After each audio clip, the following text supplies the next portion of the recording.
Good morning student. நம்ம இன்றைக்கி projection of சாலிட்ஸில் இன்னொரு பிக் கொஸ்டினை பார்க்க போகிறோம். வாங்க சம்முக்கு போவோம்.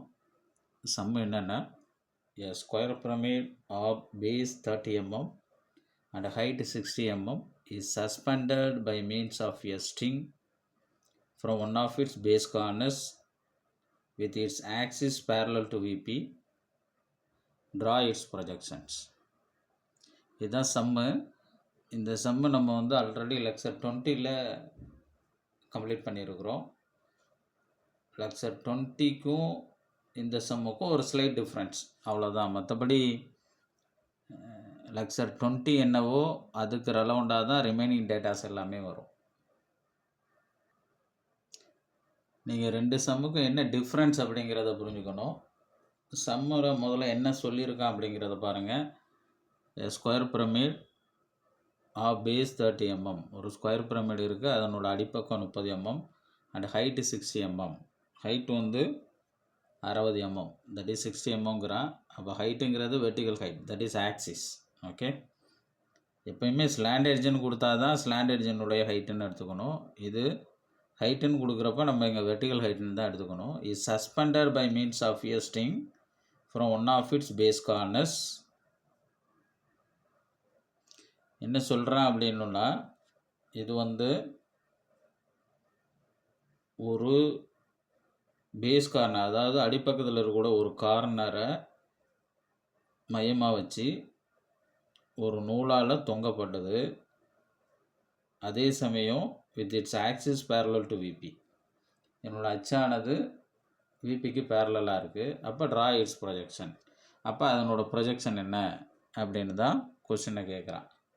இதில் என்ன ஒரே ஒரு டிஃப்ரென்ஸ் அப்படின்னா, லெக்சர் 20ல் உள்ளது stand on one of its base corner when it is inclined with some inclination கொடுத்துருந்தா with HP, okay, or inclined with HP அப்படி எடுத்துக்கோங்க. லெக்சர் 20ல் என்ன சொல்லியிருந்தோம் அப்படின்னா, அந்த ஸ்கொயர் பிரமிடானது ஹெச்பியில் ஒரு கார்னரில் இருக்குது. எப்போ அப்படின்னா, when it is inclined with HP, ஹெச்பிக்கு ஒரு கோணத்தில் இருக்கும்போது அந்த கோணம் கொடுத்துருந்தான். புரியுதுங்களா? அது ஒன்று தான். அதாவது கண்டிஷன் ஆஃப் த சம்மு தான் என்ன சார் அப்படின்னா இங்கே வேறுபடுது. இப்போ இந்த சம்மில் என்ன சார் அப்படின்னா,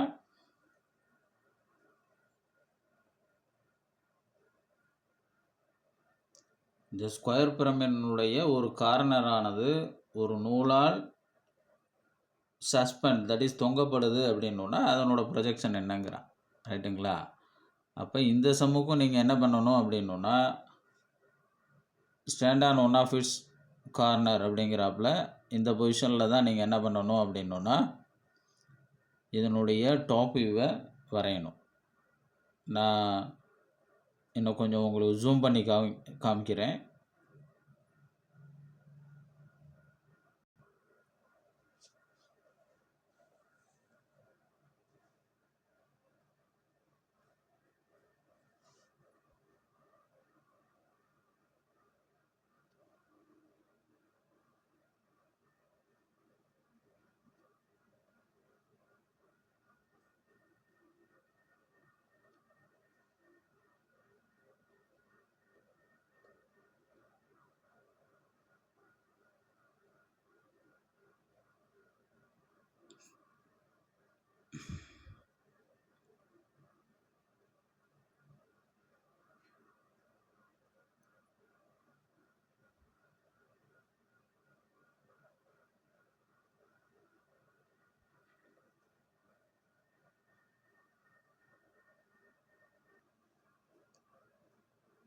இப்போ நான் தேவையான ஆன்சரை உங்களுக்கு ஜூம் பண்ணி காமிச்சிருக்கிறேன்.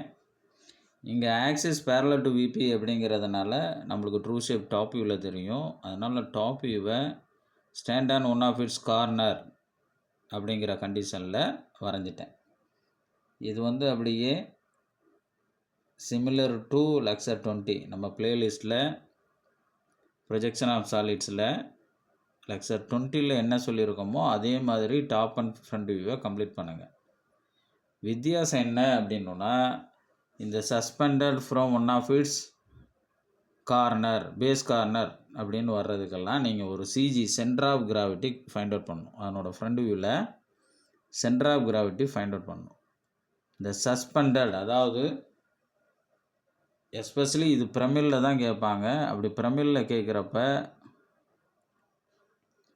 Suspended from one of its base corner அப்படின்னு வர்ற சம் எல்லாத்துக்குமே நீங்கள் என்ன பண்ணணும்னா centre of gravity find out பண்ணணும். அப்போ அந்த சென்டர் ஆஃப் கிராவிட்டி அப்படிங்கிறது அதனோட வெர்டிக்கல் ஹைட்டில் 1/4 இருக்கும். அப்போ இதனோட வெர்டிக்கல் ஹைட் எவ்வளவு? 60. அப்போ 60ல் 1/4 எவ்வளோ வரும்? 15. ரைட்டுங்களா? அப்போ இந்த ஆக்சிஸில் 15 mmல என்ன பண்ணுறோம் அப்படின்னா ஜின்ற பாயிண்ட்டை இங்கே நோட் பண்ணுறோம். அப்போ ஜி அப்படிங்கிறது என்ன அப்படின்னா சென்டர் ஆஃப் கிராவிட்டி, சிஜின்னு சொல்லுவோம். ஆக்சுவலாக இங்கே ஜின்னு நோட் பண்ணியிருக்கோம். அப்போ ஜிங்கிறது தான் கிராவிட்டி. அதை நல்லா ஞாபகம் வச்சுக்கோங்க. அந்த சாலினோட ஆக்சிஸ் ஹைட்டில் இந்த ஹைட்டு வந்து சம்முக்கு சம்மு மாறுபடும். ஆக்சிஸ் ஹைட்டு என்னவோ அதில் 1/4 இருக்கும்.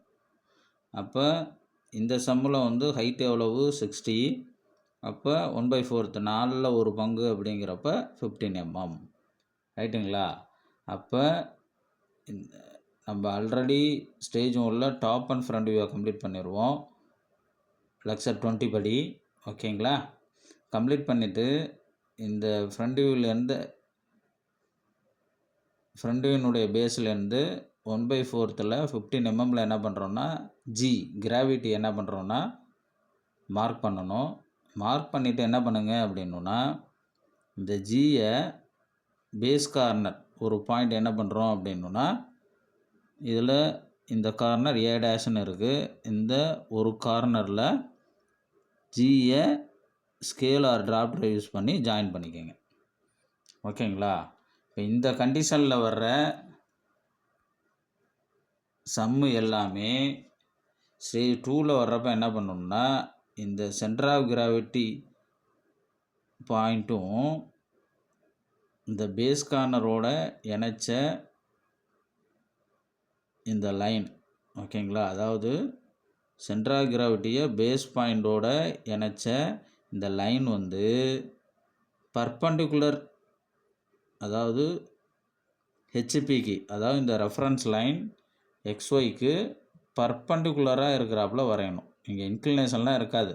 இந்த suspended from one of its base corner அப்படின்னு வர்ற சம்மு எல்லாமே என்ன பண்ணணும் அப்படின்னா எந்த லைன் வந்து கிராவிட்டியையும் பேஸ் பாயிண்ட்டையும் ஜாயின் பண்ணுதோ அப்போ இங்கே வந்து ஜி எதோட வந்து base point or base corner எதோட ஜாயின் பண்ணியிருக்கோம் அப்படின்னா இது ஏ, இது டாப் வியூன்றதுனால ஏ பிளைனாக இருக்குது, இது ஃப்ரண்ட் வியூ வர்றப்ப ஏ டேஷ். அப்போ இந்த ஏ டேஷ் ஜி டேஷை ஜாயின் பண்ணுற இந்த லைனை ஸ்டேஜ் 2ல் என்ன பண்ணுறோம் அப்படின்னா பர்பண்டிகுலராக, எதுக்கு? ரெஃபரன்ஸ் லைன் எக்ஸ்ஒய் இந்த ஹெச்பிக்கு பர்பண்டிகுலராக இருக்கிறாப்புல இந்த லைனை வரைஞ்சி இதுக்கு ரெலவெண்ட்டாக இந்த ஸ்டேஜ் 1னுடைய ஃப்ரண்ட் வியூவை வரையணும். அவ்வளோதான். இது வந்து ஸ்கொயர் பிரமிடாக இருந்தாலும் இதுதான் ப்ரொசீஜர், எக்ஸகனல் பிரமிடாக இருந்தாலும் இதுதான் ப்ரொசீஜர், பென்டகனல் பிரமிடாக இருந்தாலும் இதுதான் ப்ரொசீஜர். ஓகே, கோனாக இருந்தாலும் இதுதான் ப்ரொசீஜர். எந்த பிரமிடாக இருந்தாலும் இதுதான் ப்ரொசீஜர். எதுக்கு? எந்த மாதிரியான சம்முக்கு? Base corner one of its base corner suspended from by means of string. Okay, தமிழில் சொல்லணும்னா அந்த சாலினுடைய அடிப்பக்க ஒரு கார்னரானது ஒரு நூலால் தொங்கப்படும் எனில் அதனுடைய ப்ரொஜெக்ஷன் என்ன அப்படின்னு வர்ற சம்மு எல்லாத்துக்குமே இதான் ப்ரொசீஜர். ரைட்டுங்களா? அப்போ இந்த ஜி டேஷ் ஏ டேஷ் லைனை பர்பண்டிகுலராக முதல்ல வரைஞ்சிக்கணும். ரைட்டுங்களா? அப்போ பர்பண்டிகுலர் லைனை வரைஞ்சிட்டோம் அப்படின்னா அடுத்தது இந்த பர்பண்டிகுலர் லைனை டிபெண்ட் பண்ணி பேஸ் எட்ஜும் இந்த ஸ்லாண்ட் எட்ஜும் வரையணும். ரைட்டுங்களா? அப்போ இந்த ஆங்கிள் நான் நல்லா உங்களுக்கு ஜூம் பண்ணி காமிக்கிறேன் பாருங்கள். ஸ்டேஜ் 2 மட்டும் உங்களுக்கு ஜூம் பண்ணி காமிக்கிறேன். இப்போ பாருங்கள், நல்லா புரியும் உங்களுக்கு. Perpendicular line A dash, okay, G dash, ரைட்டுங்களா? ஓகே, இது ஜி டேஷ். இந்த பர்பண்டிகுலர் லைனை டிபெண்ட் பண்ணி என்ன பண்ணணும் அப்படின்னா இந்த பேஸ் எட்ஜும் இந்த ஸ்லாண்ட் எட்ஜையும் வரையணும். அப்போ வரையணுன்னா நம்மளுக்கு 2 ஆங்கிள் வேணும். இந்த பர்பண்டிகுலர் லைனுக்கும் இந்த ஸ்லாண்ட் எட்ஜுக்கும் இடைப்பட்ட இந்த கோணம் ஆங்கிள். அதே மாதிரி இந்த பர்பண்டிகுலர்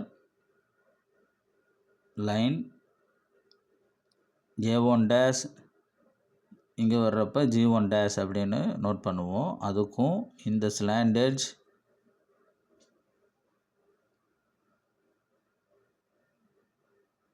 A1 டேஷ் O1 டேஷ்க்கு இன் பிட்வீன் ஆங்கிளும் வேணும். ரைட்டுங்களா? அப்போ இந்த 2 ஆங்கிளும் என்ன பண்ணுறீங்க அப்படின்னா ப்ரொடெக்டர் எடுத்து தேவையான ஸ்டேஜ் 1னுடைய ஃப்ரண்ட் வியூவில் மெஷர் பண்ணிக்கோங்க. இப்போ ஸ்டேஜ் 1க்கு போகிறேன்.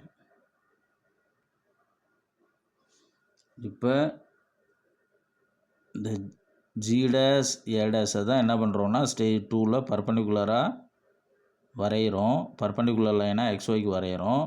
அப்போ இந்த base edge A dash C dash,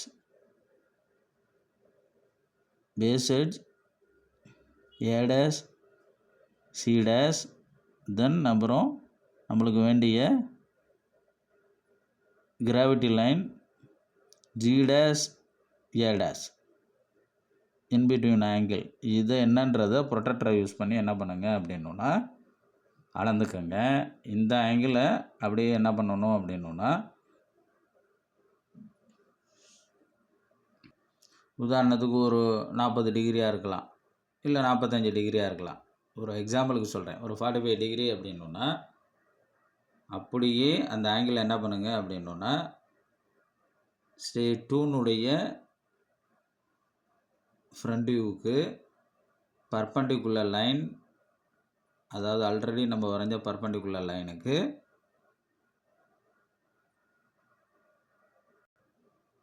okay, இங்கே பர்பண்டிகுலர் லைன் ஆல்ரெடி வரைஞ்சாச்சு. ஏ டேஷ் ஜி டேஷ், ஓகேங்களா? இது வரைஞ்சாச்சு. ஓகே, வரைஞ்சி இந்த பர்பண்டிகுலர் லைனுக்கு இப்போ பேஸ் எட்ஜ் ஆங்கிள் தான் எவ்வளோன்னு ஃபைண்ட் அவுட் பண்ணியிருக்கோம், 45 டிகிரி. சும்மா ஒரு எக்ஸாம்பிளுக்கு சொல்கிறேன், ஓகேங்களா? அப்போ ப்ரொடெக்டர் என்ன பண்ணுங்க அப்படின்னா இந்த பர்பண்டிகுலர் லைனில் செட் பண்ணி 45 டிகிரி என்ன பண்ணுங்க அப்படின்னா மார்க் பண்ணி இந்த ஏ டேஷ்லேருந்து இது இங்கே ஆக்சுவலாக இது ஸ்டேஜ் 2 அப்படிங்கிறதுனால A1 டேஷ்னு வரும், ஓகேங்களா? இந்த A1 டேஷை மையமாக வச்சு 45 டிகிரிக்கு இன்க்ளைன் லைன் வரைஞ்சோன்னா இப்போ நம்மளுக்கு இந்த பேஸ் லைன் கிடச்சிருக்கும். அப்போ இந்த பர்பண்டிகுலர் லைனுக்கும் பேஸ் எட்ஜுக்கும் இன்பிட்வீன் கேப்பில் இன்பிட்வீன் ஆங்கிள் எவ்வளோ 45 டிகிரிக்கு இதை வரைஞ்சாச்சு, ரைட்டுங்களா? இதே மாதிரி என்ன பண்ணணும் அப்படின்னா இந்த perpendicular line A1 dash G1 dash, ரைட்டுங்களா? இதுக்கும் இந்த ஸ்லாண்ட் எட்ஜுக்கும் இன்பிட்வீன் ஆங்கிள் இது என்னங்கிறத ப்ரொடெக்டரில் ஸ்டேஜ் 1னுடைய ஃப்ரண்ட் வியூவில் மெஷர் பண்ணுங்கள். ஓகே, இது ஸ்டேஜ் 1னுடைய ஃப்ரண்ட் வியூ. அப்போ இது gravity line G dash A dash, இதுக்கும் ஓகே இந்த ஏ டேஷ் ஓ டேஷ் இந்த ஸ்லாண்ட் எட்ஜுக்கும் இன்பிட்வீன் ஆங்கிள் இதை என்ன பண்ணுங்க அப்படின்னா ப்ரொடெக்டரை இந்த கிராவிட்டி லைனில் சென்டராக செட் பண்ணிக்கிட்டு இந்த ஆங்கிள் என்னங்கிறத ஃபைண்ட் அவுட் பண்ணிக்கோங்க. இது உதாரணத்துக்கு ஒரு 30 டிகிரி இருக்குதுன்னு நினச்சிங்க. இந்த 30 டிகிரி அப்படியே என்ன பண்ணணும் அப்படின்னா ஸ்டேஜ் 2னுடைய ஃப்ரண்ட் வியூவில் நம்ம ஆல்ரெடி வரைஞ்சிருக்கிற வெர்டிக்கல் லைனில் ட்ரான்ஸ்ஃபர் பண்ணணும். இப்போ ஸ்டேஜ் 2க்கு நான் இப்போ போகிறேன், ஸ்டேஜ் 2னுடைய ஃப்ரண்ட் வியூக்கு. ஓகே, இப்போ நம்மளுக்கு கிராவிட்டி சென்டர் லைன் எது சார் அப்படின்னா A1 டேஷ் G1 டேஷ் இது இதில் ப்ரொடக்டரினுடைய சென்டரை செட் பண்ணிக்கோங்க. 30 டிகிரியை இதில் மார்க் பண்ணிவிட்டு அந்த 30 டிகிரியில் ஒரு இன்க்ளைன் லைனை வரைஞ்சோன்னா இதுதான் ஸ்லாண்ட் எட்ஜ். ரைட்டுங்களா? ஓகே. இப்போ நம்மளுக்கு தேவையான பேஸ் எட்ஜும் ஓகே, அதே மாதிரி ஸ்லாண்ட் எட்ஜும் நம்மளுக்கு கிராவிட்டி லைனுக்கு பர்பண்டிகுலராக தேவையான ஆங்கிளில் இருக்கிறாப்புல வரைஞ்சாச்சு. ரைட்டுங்களா? இப்போ அடுத்ததான் நம்மளுக்கு தேவை இந்த ஸ்லாண்ட் எட்ஜினுடைய நீளம், இந்த பேஸ் எட்ஜினுடைய நீளம். அப்போ இது அப்படியே ஸ்டேஜ் 1 ஃப்ரண்ட் வியூவில் என்ன அளவோ அதுக்கு டிபெண்ட்டாக இருக்கிறப்ப இந்த அளவையும், அதாவது பேஸ் எட்ஜ் அளவையும் ஸ்லாண்ட் எட்ஜ் அளவையும் அப்படியே காம்பஸில் எடுத்து ட்ரான்ஸ்ஃபர் பண்ணிக்கோங்க. இதுதான் ஸ்டேஜ் 1 ஃப்ரண்ட் வியூ. அப்போ தேவையான பேஸ் எட்ஜ் A', C' இதை அப்படியே காம்பஸில் எடுங்க. அப்படியே கொண்டு போயிட்டு ஸ்டேஜ் 2 ஃப்ரண்ட் வியூவில் ஸ்லாண்ட் எட்ஜ் A1', C1'. ரைட்டுங்களா? ஆல்ரெடி இந்த பேஸ் எட்ஜ் வரைஞ்சிருப்போம். அப்படியே காம்பஸில் எடுத்த வேல்யூவை A1' சென்டராக வச்சுக்கோங்க. வச்சு இந்த பேஸ் எட்ஜ் ஆல்ரெடி வரைஞ்சதில் கட் பண்ணிங்கன்னா நம்மளுக்கு தேவையான C1' கிடச்சிடும். இதே மாதிரி பேஸ் எட்ஜ் இப்போ கம்ப்ளீட் பண்ணியாச்சு. இதே மாதிரி அடுத்தது ஸ்லாண்ட் எட்ஜ்.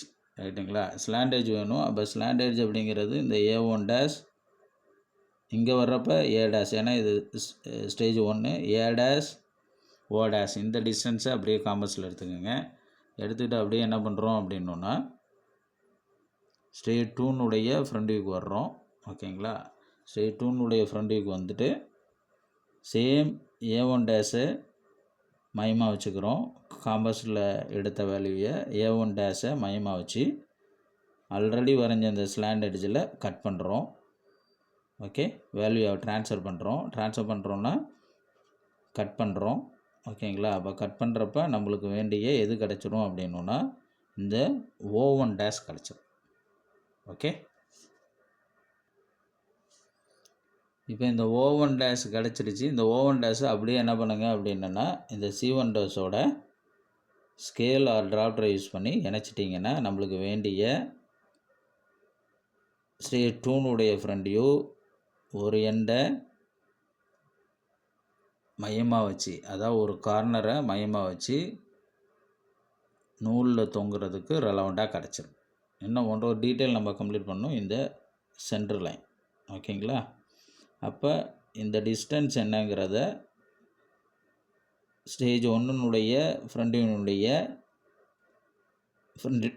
ஃப்ரண்ட் வியூலேருந்து இந்த டிஸ்டன்ஸை அப்படியே என்ன பண்ணுங்க அப்படின்னா எடுத்துக்கிறோம்.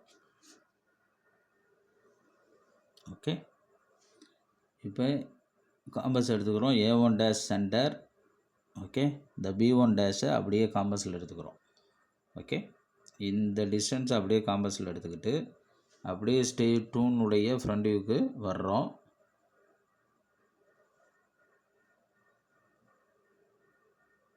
இங்கே A1' சென்டர் வச்சு காம்பஸில் எடுத்த வேல்யூவை ட்ரான்ஸ்ஃபர் பண்ணுறப்ப நம்மளுக்கு வேண்டிய இந்த சென்டர் பாயிண்ட் B1' D1' கிடச்சிரும். ரைட்டுங்களா? இந்த கிடைச்ச centre point B1 D1' apex O1' இணைச்சிட்டோன்னா நம்மளுக்கு தேவையான ஸ்டேஜ் 2 ஃப்ரண்ட் வியூ கிடச்சிரும்.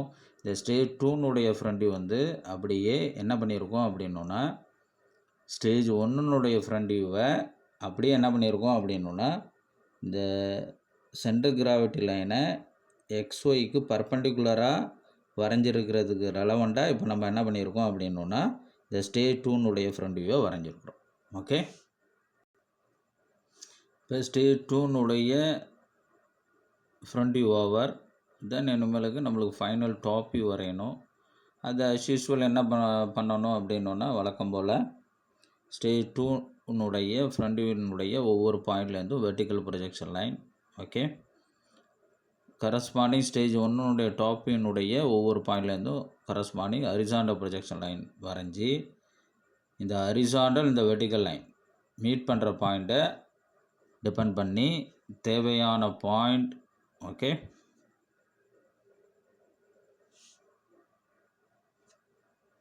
A1 B1 C1 D1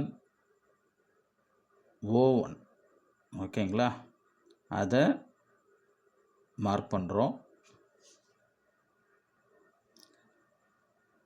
mark out பண்ணிவிட்டு இந்த எக்ஸ்ட்ரீம் பவுண்ட்ரி லைனை விசிபிள் எட்ஜை ஜாயின் பண்ணிடுறோம். எப்போயுமே வந்து இந்த எக்ஸ்ட்ரீம் பவுண்ட்ரி லைனை விசிபிளாக தான் தெரியும், அதனால் அதை கண்டினியூஸ் லைனாக ஜாயின் பண்ணிடுறோம். ஓகேங்களா, அதே சமயம் இந்த ஸ்டேஜ் 2னுடைய ஃப்ரண்ட் வியூ வந்து இப்போ டில்டர் பொசிஷனாக இருக்கிறப்ப இதனுடைய இந்த ஃப்ரண்ட்டினுடைய டாப் வியூ தான் இது, ரைட்டுங்களா. அப்போ இதை மேலே நின்று பார்க்குறப்ப இந்த ஃப்ரண்ட் வியூவில் சாலிட் வந்து எப்படி இருக்குது அப்படின்னோன்னா குப்புற இருக்குது. ஓகேங்களா, அப்போ இந்த எட்ஜு வந்து அதாவது இந்த பேஸ் எண்டு வந்து ஓகே விசிபிளாக தெரியும். அதாவது எண்டு ஃபேஸில் பாட்டம் ஃபேஸ் ஓகேங்களா, இல்லைன்னா பாட்டம் சைடு வந்து உங்களுக்கு ஃபுல்லி விசிபிளாக இருக்கும். இந்த மாடலை பார்க்குறப்ப உங்களுக்கு நல்லா புரியும். இது ஸ்டேஜ் 1ல் இந்த பொசிஷனில் டாப் அண்ட் ஃப்ரண்ட் வியூ வரைஞ்சிடும், ரைட்டுங்களா. அதே ஸ்டேஜ் 2ல் ஓகே இந்த கார்னரை ரைட்டுங்களா ஓகே இந்த கார்னரை டிபெண்ட் பண்ணி அதனோட சென்டர் ஆஃப் கிராவிட்டியை இந்த கார்னர் டிபெண்ட் பண்ணி இதை ஒரு நூலால் தொங்க விடுறப்ப அப்போ ஸ்டேஜ் 2 எப்படி வந்துடுது, இப்படி வந்துடும், ரைட்டுங்களா. ஓகே இப்படி தானே இருக்குது ஸ்டேஜ் 2ல். அப்படி இருக்கிறப்ப இப்போ இந்த பேஸ் எட்ஜ் எப்படி வந்துடுது, இப்போ உங்களுக்கு டாப்பில் வந்துடுது, ரைட்டுங்களா. திருப்பி இந்த சாலிட் அப்படியே என்ன பண்ணுறோம் அப்படின்னோன்னா குப்புற திருப்புறதுனால இந்த பேஸ் சைடு வந்து இப்போ டாப்பில் நின்று பார்க்குறப்ப ஃபுல்லி விசிபிள், ரைட்டுங்களா. இதை தான் நான் உங்களுக்கு சொன்னேன். ஓகே, இந்த ஸ்டேஜ் 2னுடைய ஃப்ரண்ட் வியூ தான் நான் இப்போ மாடலை வச்சு உங்களுக்கு சொன்னேன். இப்படி குப்புற இருக்கிறப்ப இந்த டாப் சைடு வந்து ஓகேங்களா நம்மளுக்கு டாப் வியூவில் ஃபுல்லி விசிபிளாக இருக்குது, அதனால தான் இதை ஃபுல்லி விசிபிளாக இங்கே காமிச்சிருக்கோம், ரைட்டுங்களா. ஓகே, அதாவது எக்ஸ்ட்ரீம் பவுண்ட்ரி லைனை ஜாயின் பண்ணிவிட்டு ஓகே இந்த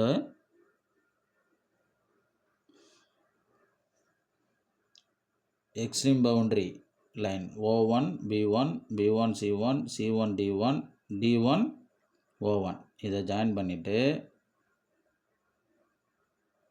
இந்த கண்டிஷனில் நம்மளுக்கு டாப் வியூவில் பார்க்குறப்ப இது ஃபுல்லி விசிபிள், பேஸ் சைடு வந்து ஃபுல்லி விசிபிள்ன்றதுனால இந்த ஸ்கொயர் வந்து ஃபுல்லாக தெரியும், அதனால் இந்த எட்ஜையும் விசிபிள் லைனாக ஜாயின் பண்ணிடும். ஓகே, தென் வழக்கம் போல் ரிமைனிங் விசிபிள் லைன் ஹிடன் லைனை இந்த ஸ்டேஜ் 1னுடைய டாப்பினுடைய சைடு இங்கே நின்று பார்க்குறாப்புல இதை இமேஜின் பண்ணணும். இங்கே நின்று இதை பார்க்குறாப்புல இந்த ஸ்டேஜ் 1னுடைய டாப்பினுடைய சைடு இப்படி நின்று இதை பார்க்குறப்ப உங்களுக்கு வந்து ஸ்லாண்ட் எட்ஜில் பார்த்தீங்க அப்படின்னா இந்த OA வந்து விசிபிள், ரைட்டுங்களா. இந்த OA வந்து இந்த ஸ்லாண்ட் எட்ஜ் விசிபிள், அதனால தான் இங்கே என்ன பண்ணியிருக்கோம் அப்படின்னா இந்த பாருங்கள் O1 A1 என்ன பண்ணியிருக்கோம் அப்படின்னா விசிபிள் லைன்றதுனால கண்டினியூஸாக ஜாயின் பண்ணியிருக்கோம். அதே சமயம் பாருங்கள் இந்த OC பேக் ஹேண்டில் வந்துடும்.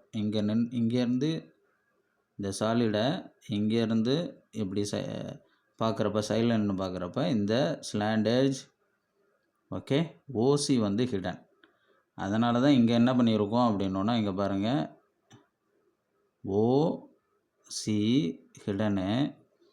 ஆல்ரெடி இங்கே என்ன ஆயிடுச்சு அப்படின்னா இந்த OA வந்து விசிபிள், பாருங்கள் இந்த OA வந்து விசிபிள்ன்றதுனால இந்த OA வரைக்கும் விசிபிள் ஆகும். ரிமைனிங் ஹிடன் லைன் வந்து இந்த